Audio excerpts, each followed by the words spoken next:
books, where we talk about everything school doesn't always teach us, the stuff that happens in between test scores and transcripts, and the truths behind the pressure. I'm your host, Dilsha Chibolu, and today, this one's for my girls. The ones who've ever felt the panic of a surprise period in the middle of a school day. The ones who've whispered, "Do you have a pad?" like it's a secret code. The ones who've tied sweaters around their waists and walked tall anyway. The ones who've carried their pain quietly. This one's for you.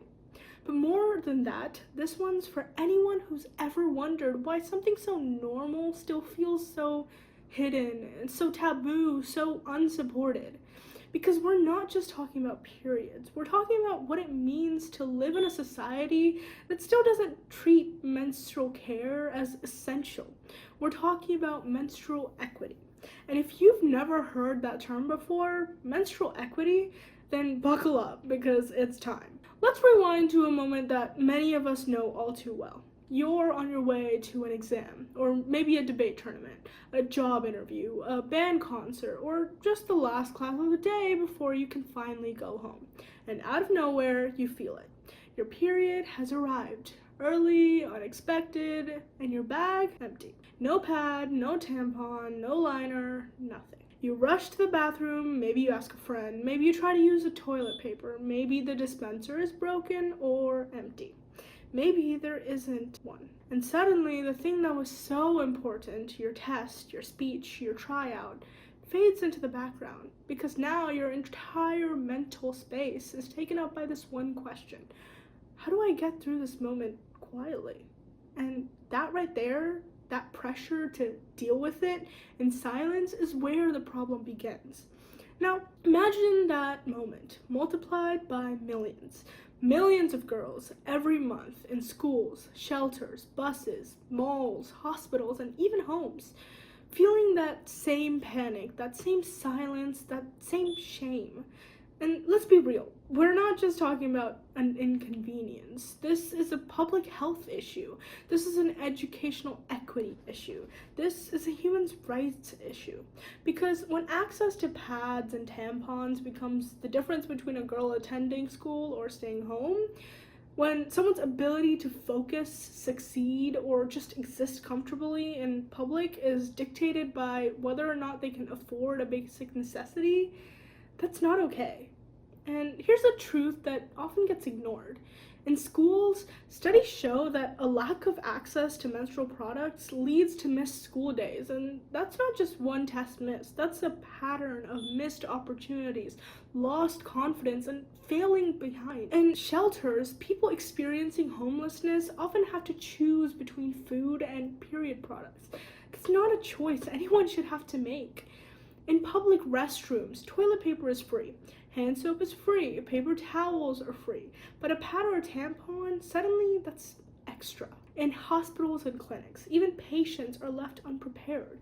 Imagine sitting in a waiting room for hours, bleeding through your clothes because there's no products available.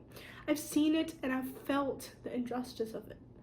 In the workplace, adults face the same stigma.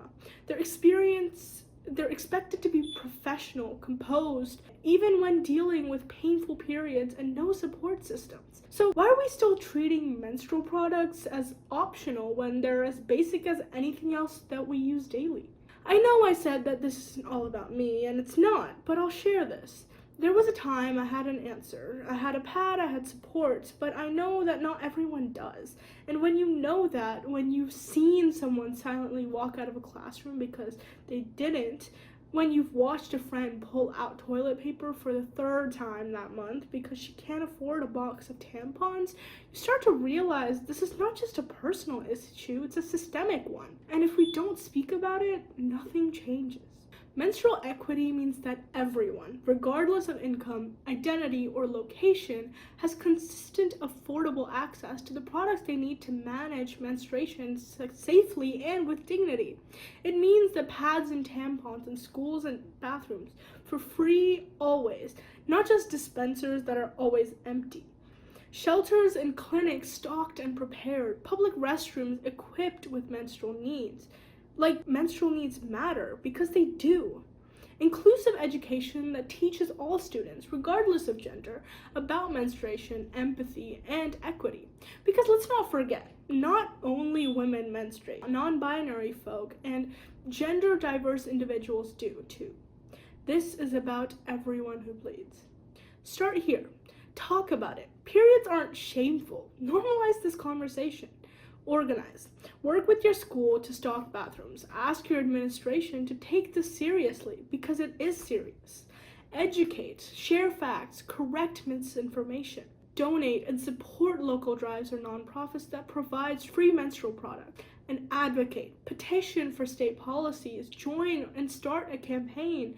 Be the voice that says this matters. This isn't just about biology, it's about dignity, about access, about breaking the silence we've all been taught to sit quietly inside. And when we do break that silence, we create space for each other, for change, for the next girl walking into her first period, feeling scared, confused, or alone. And instead finding a stocked bathroom, a supportive friend, and a world that sees her as not just a problem, but as a person. Thank you for listening to Beyond the Books. If this episode sparked something in you, share it. Because together we can build a world where menstrual equity isn't a radical idea, it's the norm. I'm your host, Dosha Chibolu, and I'll see you next time. Until then, lead with care, speak with courage, and remember, you deserve access, dignity, and a world that shows up for you, even when your period does.